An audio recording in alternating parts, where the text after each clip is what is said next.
بسم اللہ الرحمن الرحیم۔ علم و صرف کے اندر ایک اہم چیز خاصیات ابواب بھی ہے۔ صرفیوں کی اصطلاح میں خاصیات ابواب سے مراد معانی ابواب ہیں، یعنی اس باب کا خاص معنی کیا ہے اور خصوصی طور پہ اس باب کو پہچاننے کا طریقہ کیا ہے، اس چیز کو صرفی حضرات خاصیات ابواب میں شمار کرتے ہیں، خاصیات ابواب اس کا نام رکھتے ہیں۔ مختصراً ہم ان کے بارے میں پڑھیں گے تو خاصیات ابواب میں جو اہم خاصیاتیں استعمال ہوتی ہیں ان میں سے ایک ہے مغالبہ۔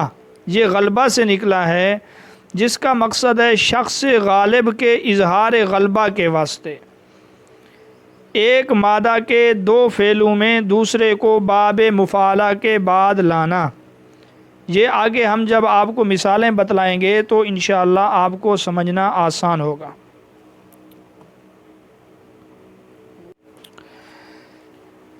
ایک مثال سمجھ لیں، جس طرح کے ایک مثال ہے یخاصمنی زیدن، اس کا معنی ہے میں اور زید باہم جھگڑتے ہیں۔ فاخصمہ، مگر میں جھگڑے میں اس پر غالب آ جاتا ہوں۔ دیکھیں یہاں پر اخصم باب مفعلہ کے بعد ہے خاصمہ یخاصم مخاصمتاً، اور مغالبہ کو ظاہر کیا جا رہا ہے، دو شخصوں میں ایک کے غلبے کو بتلایا جا رہا ہے، اس کو کہتے ہیں مغالبہ۔ تعدیہ، تعدیہ کا لغوی معنی ہے بار بار آنا۔ تعدیہ کا معنی یہاں پر ہے فعل لازم کو متعدی کرنا۔ فعل لازم کو متعدی کرنا تعدیہ کہلاتا ہے۔ مثلا خرج زید، زید نکلا۔ اب یہ فعل لازم ہے، فعل لازم کی تعریف ایک بار پھر سن لیں۔ فعل لازم وہ فعل ہے جو فاعل پر پورا ہو جائے۔ اب نکلنا زید کے ساتھ ہی پورا ہو گیا، اس کو متعدی کریں گے اخرجت زیدن، میں نے زید کو نکالا، تو دیکھیں اب وہ لازم متعدی بن گیا، پہلے نکلنا تھا اب نکالنا ہے کہ زید نکلا میں نے زید کو نکالا۔ اسی طرح ہے تیسیر، کسی چیز کو صاحب ماخذ بنانا۔ تسجیر کی مثال ہے، مثال کے طور پہ وترت القوس، میں نے کمان کو زرہ دار بنایا، یعنی یہ تسجیر ہے کہ میں نے اس کو صاحب ماخذ بنایا۔ یہ ماخذ کیا چیز ہے؟ ماخذ اسم ظرف کا صیغہ ہے، اس کا لغوی معنی ہے پکڑنے کی جگہ۔ یہاں ماخذ سے مراد وہ کلمہ ہے، وہ لفظ ہے جس سے فعل کو بنایا جاتا ہے، چاہے وہ مصدر ہے چاہے وہ کچھ اور ہے، صرفی اس کو ماخذ کہتے ہیں۔ یہ اخذ ماخذ ادھر سے نکلا ہے، یعنی ماخذ والا معنی کسی کو دینا، صاحب ماخذ بنانا، صاحب ماخذ ہونا، یہ علیحدہ علیحدہ چیزیں ہیں۔ آپ ماخذ کے بارے میں یوں سمجھیں کہ جس جگہ سے اس لفظ کو اس فعل کو لیا گیا ہے وہ جگہ اس کے لیے ماخذ ہے۔ اب اس ماخذ کے ساتھ کوئی چیز متصف ہے، کسی چیز کا اس کے ساتھ تعلق ہے، تو اس کو تسجیر کہتے ہیں۔ مثال کے طور پہ وترت القوس، کہ میں نے کمان کو زرہ دار بنایا ہے۔ آگے ہے سیرورت۔ سیرورت کا معنی صاحب ماخذ ہونا۔ ایک ہے کسی کو آپ صاحب ماخذ بنائیں، اور ایک ہے کسی چیز کا خود صاحب ماخذ ہونا۔ جس کو آپ صاحب ماخذ بنائیں گے وہ ہے تسجیر، اور جو خود صاحب ماخذ ہو وہ ہے سیرورت۔ اب سیرورت کی مثال ایک سمجھیں، جیسے البن البقرو، گئے دودھ والی ہو گئی۔ اب البنا کا ماخذ لبن ہے، کہ البنا کا لفظ لبن یعنی دودھ سے بنا ہے۔ اب گئے صاحب ماخذ ہو گئی یعنی دودھ والی ہو گئی، اس کو کیا کہتے ہیں؟ سیرورت۔ تو جس لفظ سے فعل بنتا ہے اس لفظ کو فعل کے لیے صاحب ماخذ کہتے ہیں۔ جس طرح البنا کس لفظ سے بنا ہے؟ لبن سے، جس کا معنی ہے دودھ۔ اب البن البقر کا معنی ہوگا گائے دودھ والی ہو گئی، یہ ہے سیرورت، یعنی خود بخود ہوگی، ہم نے بنائی نہیں ہے۔ تسجیر میں تو ہم کسی کو صاحب ماخذ بناتے ہیں، سیرورت میں وہ چیز خود بخود صاحب ماخذ ہوتی ہے۔ آگے ہے سلب۔ سلب کا لغوی معنی ہے کھینچنا، دور کرنا۔ اس کا معنی یہ ہے کسی چیز سے ماخذ کو ہٹا دینا، کسی چیز سے ماخذ کو دور کر دینا۔ اس کی مثال سمجھیں، جیسے شکا زیدن، زید نے مجھ سے شکایت کی۔